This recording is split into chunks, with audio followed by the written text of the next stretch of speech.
my patient's face is figuring out what to do when they have a missing tooth. They don't like the way it looks, and intuitively they know it's not healthy having a missing space in there. There are a number of different ways to replace a missing tooth, but most of them can harm the neighboring teeth that we're trying to protect. That's why if I ever had a missing tooth and needed to fix it on myself, the only option I would consider is having an implant put in.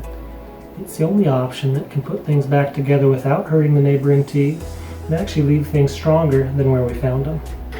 At this point, my patients are usually asking me, is it going to hurt? Is it going to be safe? And is it reliable?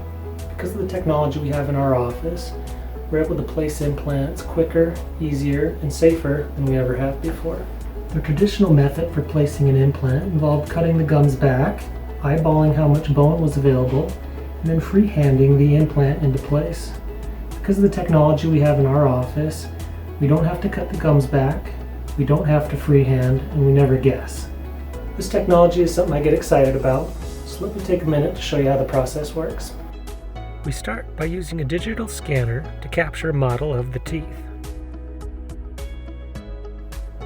Then, working with the end in mind, I'm able to place the tooth on the computer where it'll work best and look best. This way I can plan backwards to make sure I end up with the best results. Now we are ready for a 3D X-ray. Every X-ray you've had in a dental office has probably been one of these. It's completely flat, it's 2D, and it's kind of like trying to see something by only seeing its shadow. This is what a 3D X-ray looks like, and this is how I plan for my implants.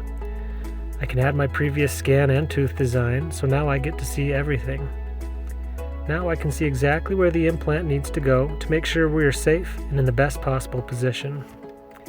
At this point, we have planned everything we need on the computer and need a way to transfer that to the actual patient.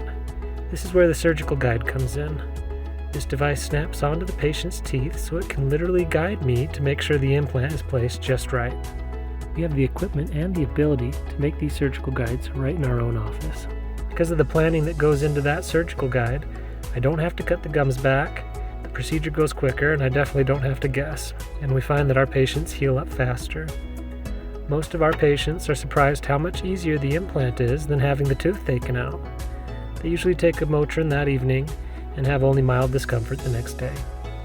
Despite whatever billboards you may see, putting a tooth on the implant the same day is usually a bad idea. We are usually looking at 4 months healing time before we can put a tooth on top of the implant, so the sooner that implant is placed, the sooner we'll be ready to put your smile back together. An implant is one of the best investments you can make for your smile and for the health of your mouth, so we hope to get to see you soon. Thanks.